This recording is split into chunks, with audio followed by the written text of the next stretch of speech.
Subtle skills, big results. Welcome to the Ninja Selling Podcast.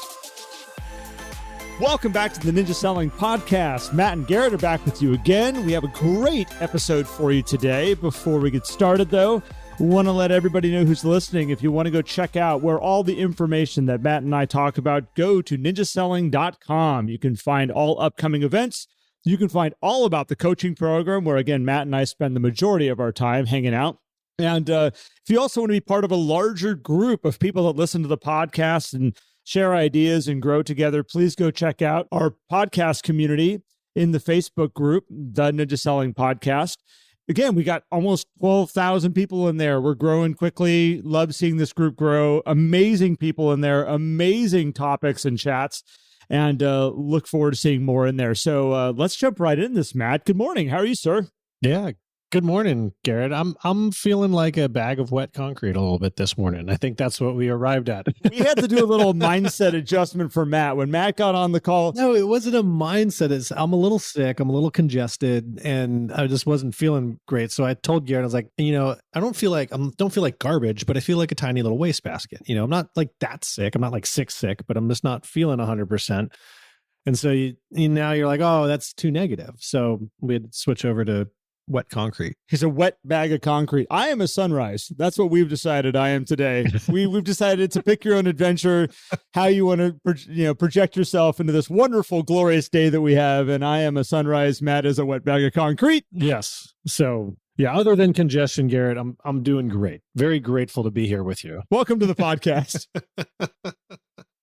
I will say, just want to highlight, there's some great pictures that people have posted in our Facebook group of where they are, and the people who are in the mountains in particular, because I haven't been into the mountains and skiing in a long time. I love seeing it. Someone posted a video of them on the chairlift. Yeah. And I was like, oh gosh, I could be there right now. That would be so cool. So appreciate you guys sharing where you listen to the podcast. All the other places are great too, but that one did catch my attention. I had a moment that I thought I was doing a bike ride through Barcelona, and then I realized that's because somebody was listening.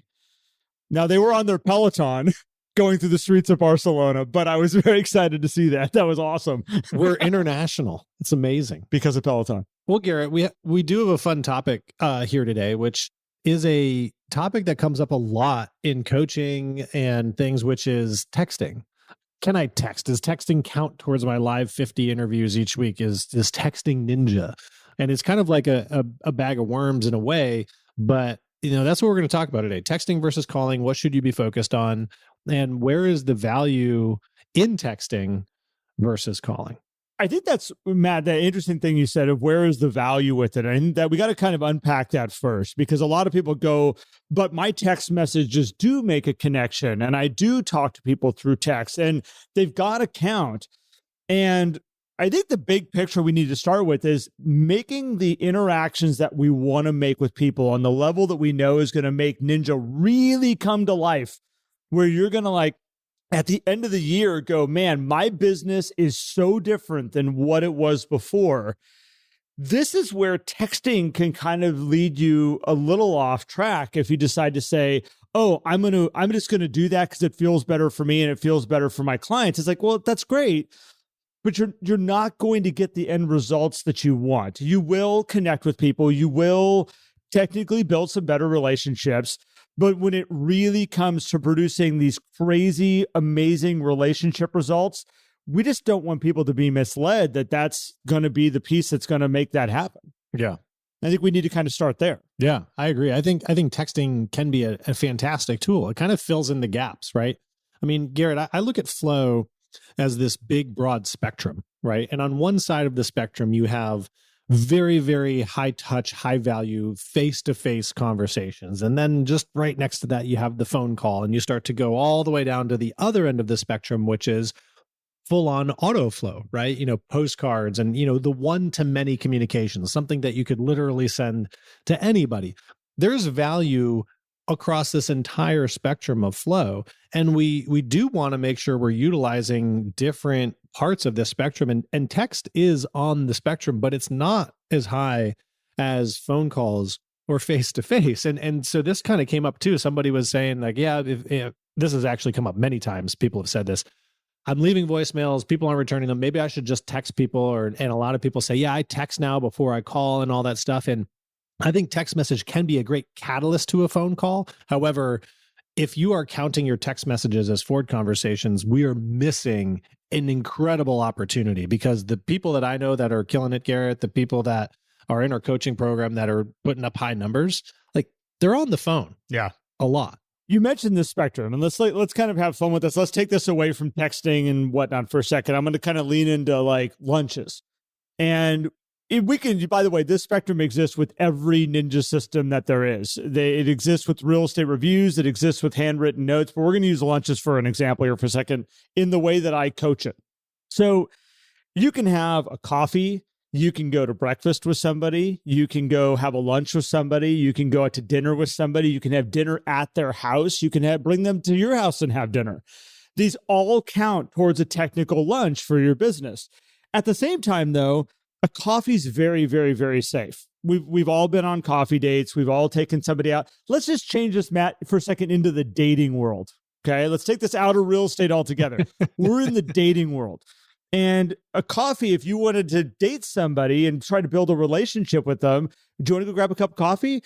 Very, very, very safe. We can get up and leave at any time we want. We can easily look at our clock and be like, oh my gosh, look at the time. It got away from me. Like, I got to go.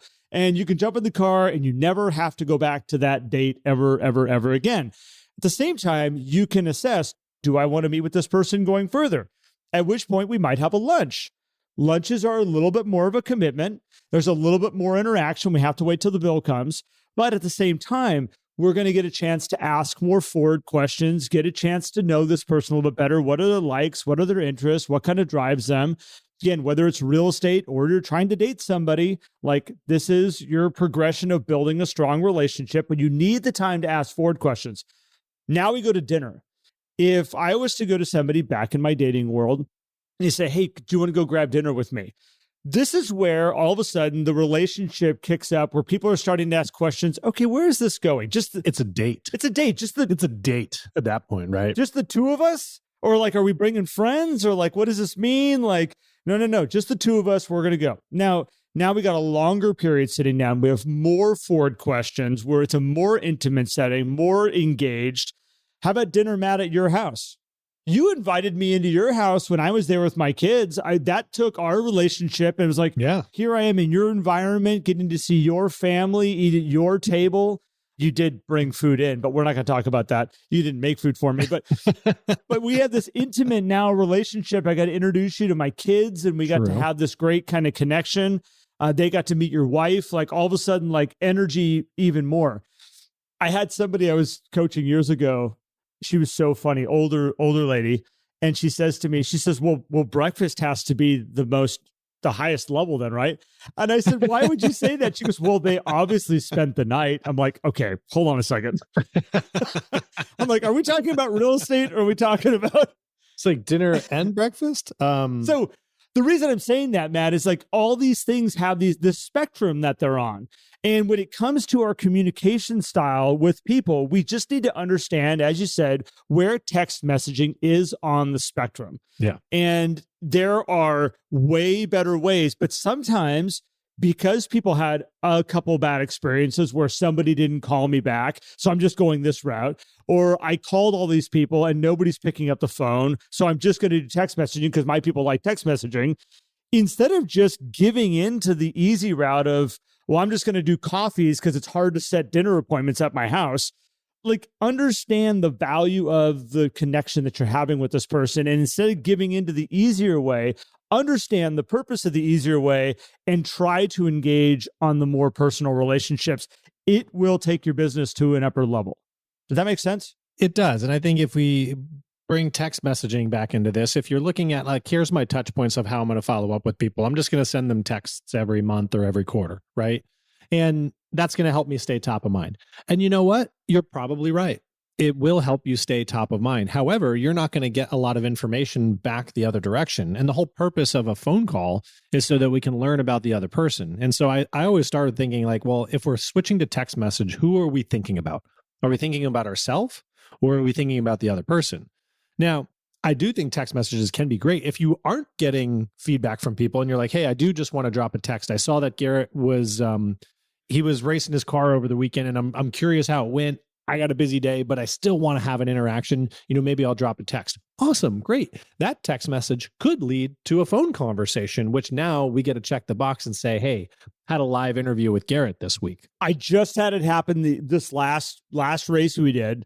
My cousin, who lives down in Corona, California, got a hold of me and said, I want to hear all about how you got into racing. I saw your post you did over the weekend, and I want to know, how did you find your car? How did you get into this? That was not a text message I was going to send back, by the way. Like, that is a pick up the phone, call Aaron, dude, how you doing? Haven't talked to you in a long time. What do you want to know? Yeah. And I think that this is the beauty of the text message, Matt, is it can spur great conversations if we approach it the right way. But again, at the end of the day, if everybody right now pick somebody in their mind that they recently had a text message with, open up your phone and go back and look at how long ago that text message was. And actually, before you even find that text message, see if you can remember what you actually talked about with them. It's such a light conversation. We don't even remember. It was just a bantering back and forth a lot of time. But you don't remember the meat of it. I can hear people's voices that I recently talked to. I just had a great conversation with Peter Parneg yesterday, who's one of our Ninja owners and instructors. And in that conversation, I can remember everything he said to me, the tone that he said it, the excitement that he had in his voice. That's different than if I had a text message with him. And that's the difference of the relationship. Mm-hmm. Well, yeah, you don't get the tonality, which is a big part of, imagine reading this podcast. Like, no, you don't listen to it. Just read it. We'll offer transcriptions and you can read the podcast, right? That's probably going to change your experience with this a little bit. A little parentheses, add excitement here. Right. Yeah. So we're like, voice goes up, voice goes down. It's like, and I think the other component here too, and that's just general conversation, but a lot of people are saying, well, I use text message now to also say, hey, is now a good time I want to call? Like, I personally don't like fronting a call with that because one, now you're yielding your own schedule. Again, like you've set aside a time to call people and you're yielding to say, hey, Garrett, is now a good time to chat? I just wanted to call and see how you were. Like if I got a text message, I'd be like, well, depending on who it is, I'd be like, well, I just wouldn't respond. Be like, no, now's not a good time. If I text them back like in 30 minutes, they'll be gone and off to something else. So you're starting to yield your time. So you're saying like if you have a scheduled hour of power in your calendar to start off everyone with like, hey, is now a good time to talk? You're yielding this time that you set up. That's what a lot of people suggest. And a lot of people are doing is saying, hey, I'm texting to set up these phone calls like that. And I don't like that personally. I think it's a sure way to yield your time and end up with less forward conversations than if you just called. And I would rather you leave a voicemail or call if they don't answer, then drop the text. Hey, it was me. I was calling because I had a question about X, because I do understand that not everybody listens to their voicemail anymore, particularly since there's, the text translation, which goes down the, what you were saying before we were recording it. You leave a voicemail, it's translated to text. Then you have Siri read the text version of the voicemail. And then you respond back to Siri with a series that's like, just pick up the phone. But fronting the calls with text, I'd say is hands off. Well, and again, if you have a scheduled time to make these calls, like you want to make the calls, just as you said. The next piece is like, well, what if nobody's returning my phone calls or they're returning my voice messages or they're just not picking up at all? They never pick up. I would have a serious look at one, how have you built the relationship with this person? Are they looking at the phone when you call and go, oh, that's Matt. That's my realtor. If it's anything important, he'll leave a message. I have no idea what he wants. I'm going to continue with what I'm doing right now.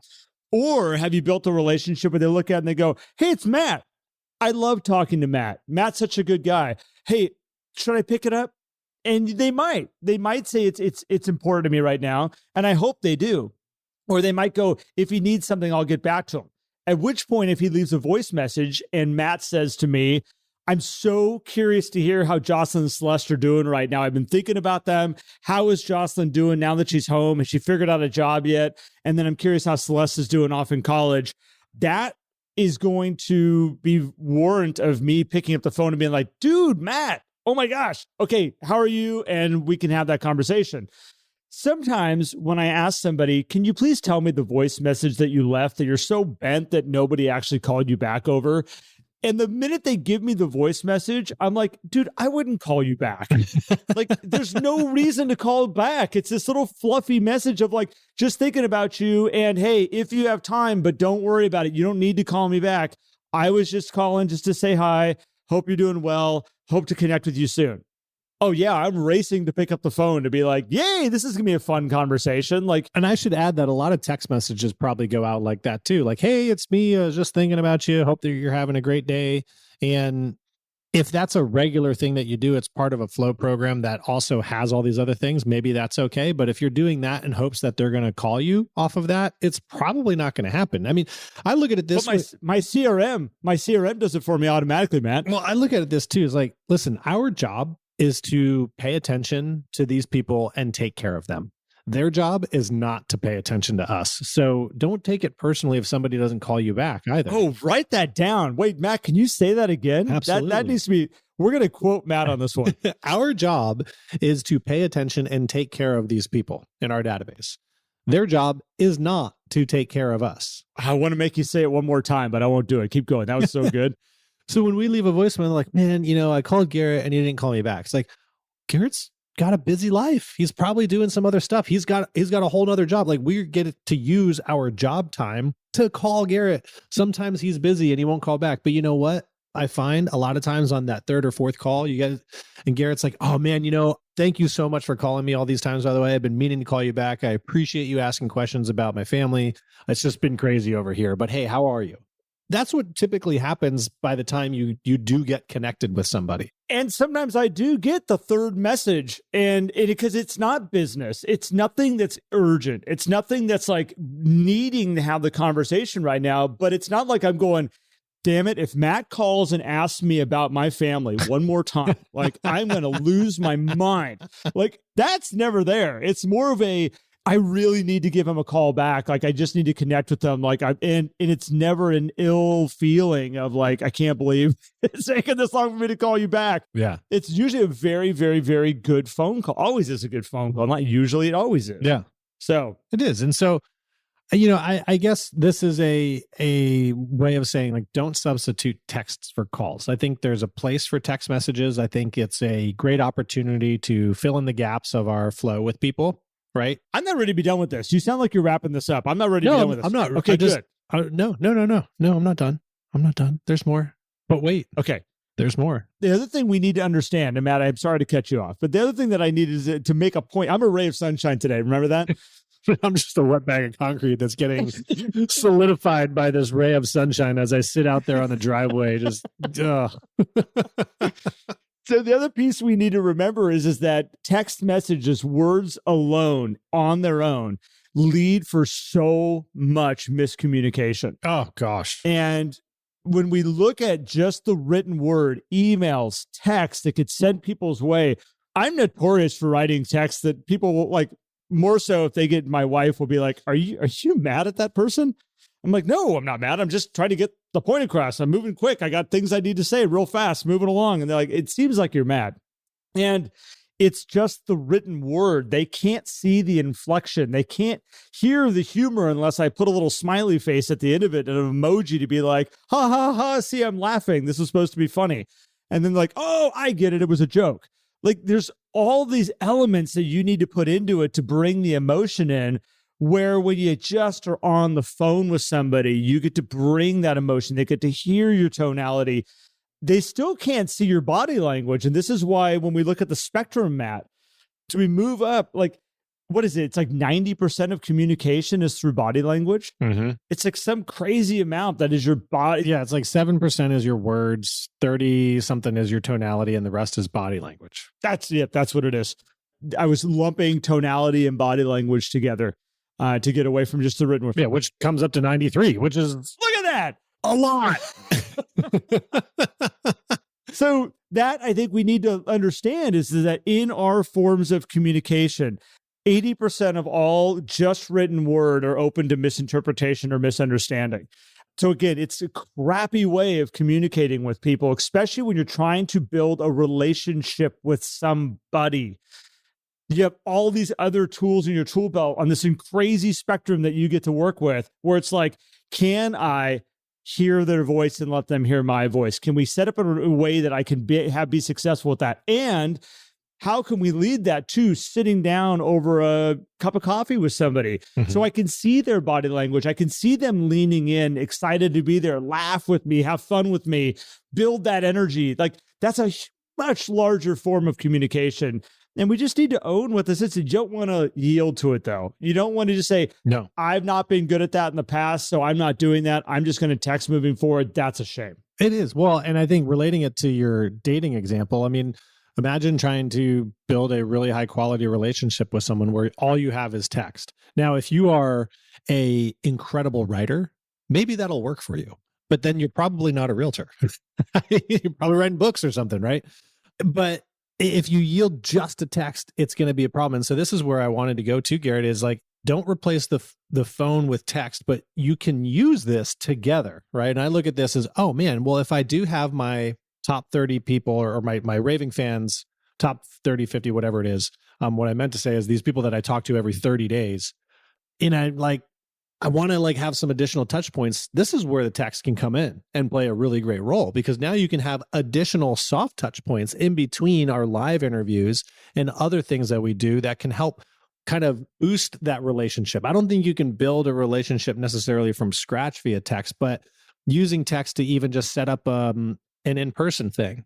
Hey, let's grab coffee. Cool. You can use a text to do that, because now that's going to lead to the face-to-face. You can use text also to gather a little bit of information, which leads to a phone call. I think that's where we miss the opportunity with text, is we look at it as an either or versus a supplement, kind of like in nutrition, right? People are like, oh man, I don't need to eat vegetables because I take the supplement. It's like, no. That's supposed to supplement and add on to what you do, not replace eating the food, right? And so I don't need to work out. I don't need to work out. I take these supplements. This is all good. It's like, no. This is not a replacement. This is an in addition to. And I think this is where people get confused, Garrett, because they come out of an installation or whatever and they think, oh gosh, I can only use the phone. And nowhere in the installation, by the way, does it say you can only use the phone. Yep. But then they start saying, well, I'm just going to text my Ford conversations. And that's where people get, and then they're like, why am I getting any business? I'm having all these Ford conversations via text. It's like, yeah. And when's the last time that person sent a referral? And I don't want to hear from the back where like, I got one person who all we do is like, yes, there's always exceptions. Okay. I was just going to say, there are people out there like pounding on their steering wheel right now going like, I have like amazing text messages that I get business from it. And I get it. Yeah. I get it. And it usually is because you have well-established relationships with those people already. They are not new relationships. You will never just find a new person and build a quality relationship with them up front via text.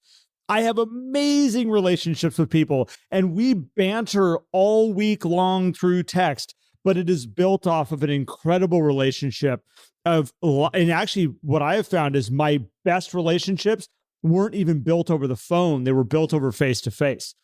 And after a really quality long-term face-to-face relationship was built, because I don't just sit around and talk on the phone with my best friends and just catch up like, hey, how's it going? We go into dinner. We go have drinks. We go get together in town. We go see comedy shows together. We go do stuff together is where those really solid relationships are. And then, yeah, throughout the week, we send a ton of text messages, but that's not where the meat of the relationship is built. So for those of you that are ranting out there and throwing their arms around, I know I can see you in your car. I can see you looking in the mirror right now, curling your hair. Rebel. Going, waving the curling iron at the mirror, going, Garrett doesn't understand. I get it. But it's built off a solid relationship, and that's when you can get away with more text. And Matt, going back to your text, for example, I have found with my text messages that I send, pictures actually open up much bigger conversations than just a little like, hey, just want to check in and see how you're doing, or how's life, or thinking about you right now. I do much better if I have a picture that resonates with them, that makes me go, hey, just came across this the other day, just was doing this right now, thinking about you, man. How are your projects at your house going? Yes. That's a good point. Like, you're using this digital medium. If you can add visual more to it. Like that's the advantage of using text versus just, hey, just thinking about you. I would even just say if you're going to send a message like that, write it in a handwritten note. It's going to have way better staying power than if you write it in a text message, particularly if it's somebody you don't talk to often. I think it's just because it's easy to lose text messages. I have that happens to me all the time. I mean, thank goodness now we can mark text messages unread. Can you do that on a Samsung yet, Garrett? Mark a text message as unread? I can pin them. Oh, you can pin them. Okay. I can pin them to the top. But you can't mark as unread yet. Well, Apple has created this genius thing. You have to deal with all the other stuff though that comes with that, and it's like it's not worth it. But I lose text messages all the time. Somebody texts me and I'm just like, oh, cool, I should probably get back to that person because... And you have a what? An Apple iPhone. Okay, just checking. Okay, good. Well, but now I don't because I can mark them as unread. But some people don't do that, right? Because a phone call is something where you're like, hey, I want to be in a good place to take this and be present. Whereas like a text message is something you look at when you're in that boring work meeting, right? And you're like, oh, let me see who's texting me. And you're like, oh, cool, maybe I'll text Garrett back later. And then they don't. And then it's just gone, right? And so I think you have a bigger opportunity of losing communication through just throwing a text out there versus lobbing a call in there. So I know we kind of went round some different paths here on this, Garrett, but hopefully it's all becoming clear on like the difference between text and phone calls, and maybe that clears up some questions for people on how to use these things. So what happens when a ray of sunshine is dealing with a bag of wet cement? Oh, gosh. Well, hopefully this congestion clears up by Friday and we'll get a much better episode in then. I thought this one was good, and I appreciate everybody for tuning in and listening to us talk about the phone calls versus text messages, and look for those opportunities in your system to use both to their fullest power, but do not substitute the phone call with a text message. I don't think it's going to yield you the same results whatsoever. So join us in our Facebook community. We can continue this conversation about text versus phone calls there. We post our episodes in there and you can just drop all in the comments. I know this would probably be a good one for y'all to go back and forth on. So head over to Facebook and look for the Ninja Selling Podcast if you're not already in our community. Do answer the questions so that we can let you in, because if you don't answer the questions, we do not let you in because we don't know if you're a bot or if you really want to be in the group. We also want to make sure you're not coming in to like spam people with a bunch of stuff. And I do want to make one suggestion. When you join the group, we appreciate everybody sharing posts about where they listen, who they are, and how they found Ninja. The one thing that we try to discourage are the posts that say, hey, it's Matt. I'm in Charleston, South Carolina, ready for your referrals, right? Those are ones that we'll remove because if you have 12,000 people making that post, it's going to get pretty clogged up. So it ruins what the entire group is supposed to be. It is not a place for that. I love the welcome though. I love the hello, like so excited to be part of this group. Yeah. How'd you find Ninja? What did you see in value? Share some value, ask a question, and basically post anything you want except for send me referrals. I would love your business. Because somebody's going to post a question. People post questions in there all the time. Is there a good Ninja in Redding, California? Is there a good Ninja in Charleston, South Carolina? And boom, you'll get connected with plenty of people. Or just pay attention and you can respond. If you're like, hey, that's me. I'm the one in Charleston. Yeah, let's connect. Or better yet, just pick up the phone and call that person who made that post is probably going to be the best way to do it. Or you could text. I probably wouldn't text. I'd call. Definitely call. Hey, guys, if you want to learn more about Ninja, as always, head over to ninjaselling.com. We appreciate you a whole lot. Thank you, Ray of Sunshine, for bringing the light today. I appreciate that. You're more than welcome, you wet bag of cement. Oh, have a great day, everybody. We'll see you in the next one. Bye, everyone. If you enjoyed today's episode and would like more, visit us at theninjasellingpodcast.com. There you will also find links for more information about ninja selling and coaching. Have an incredible day.